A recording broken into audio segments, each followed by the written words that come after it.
ya tidak ada hambatan. Ya, saya berterima kasih juga kepada rektor kita yang tidak jemu-jemu beriman atas kebenaran kita. Ya, di mana pagi hari kita mungkin galau ya menantikan kebenaran ini, tetapi Bapak Rektor sudah langsung action, seolah-olah kita sudah menang mutlak. Prof, ya kita percaya Prof di sini yang kami hormati beriman sehingga kemenangan ini terjadi di dalam Universitas Dharma Agung. Semoga universitas semakin jaya lagi. Tidak ada keraguan di dalam legalitas, tidak ada kebimbangan untuk kita bekerja. Ya, selama ini kita ditekan, ya selama ini kita diam dengan wibawa kita mengalah, tetapi kali ini semua itu telah dijawab Tuhan, telah dinyatakan bukan hanya secara lisan, sekarang konferensi secara pers tulisan hari ini juga tanggal 13 bisa Agustus kita 2025 kita publikasikan atas kebenaran kita pada hari ini. pengakuan dari pemerintah terhadap legalitas dari kampus Yayasan Perguruan Dharma Agung. Nampak Ibu Ketua Yayasan sedang memberikan kata sambutan.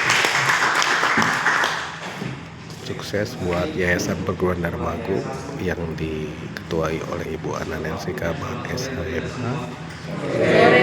dan Ketua Pembina Yayasan Perguruan Dharma Agung Bapak Richard Pardede CMH-MM.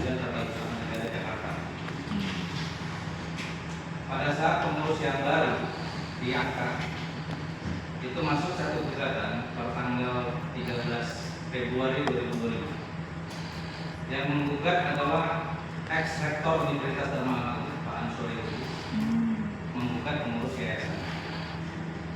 Sampai akhirnya putus pada tanggal 5 Agustus 2025.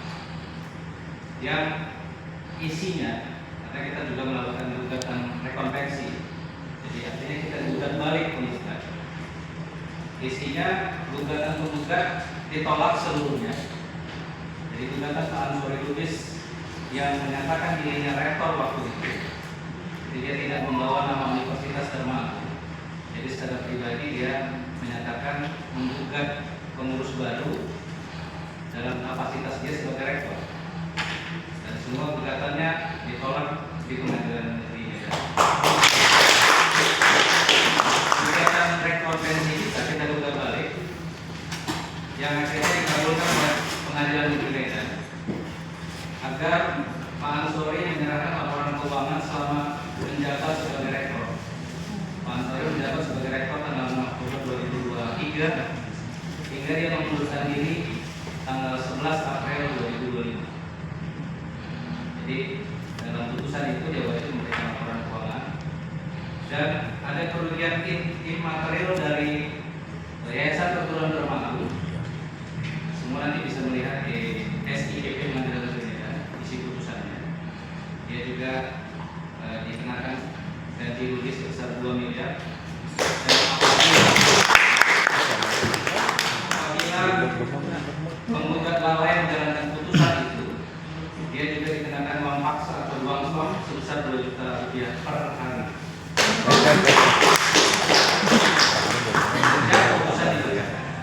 Jadi selama dia tidak menjalankan putusan tersebut, uang som atau uang paksa itu tetap ada.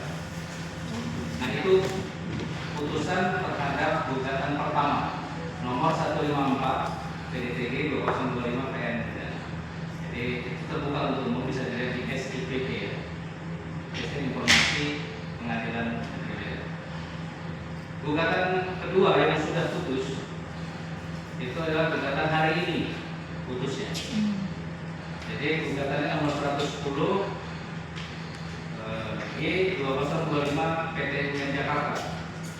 Penggugatnya Pak Patahi. Dia mengaku sebagai Ketua Yayasan Perguruan Dharma Agung.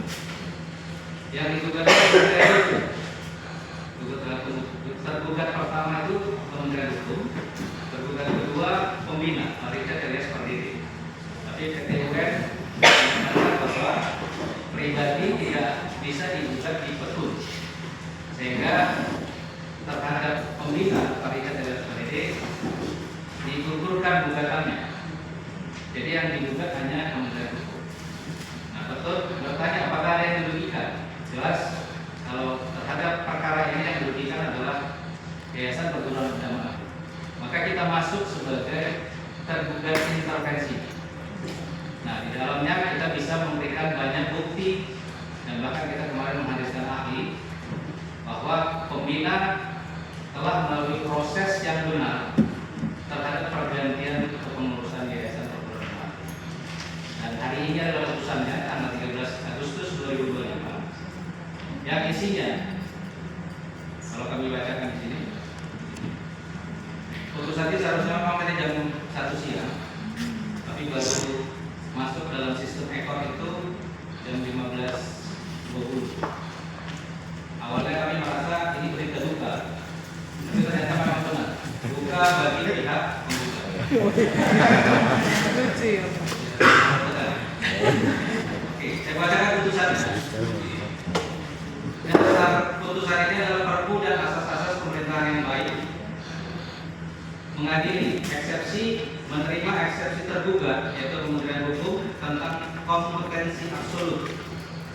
Jadi tergugat itu Kementerian Hukum mengatakan bahwa gugatan itu tidak tepat dilakukan di PT UN, kompetensi absolut.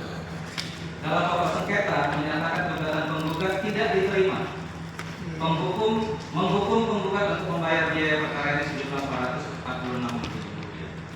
Nah, itulah isi putusan dari PT UN Jakarta terhadap gugatan mereka terkait aktu atau pendaftaran akta pergantian kepengurusan Yayasan Perguruan Agama.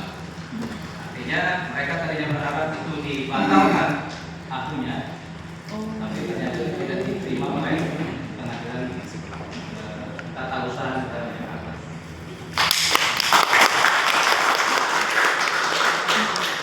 Terhadap dua putusan ini memang ada upaya hukum, yaitu hak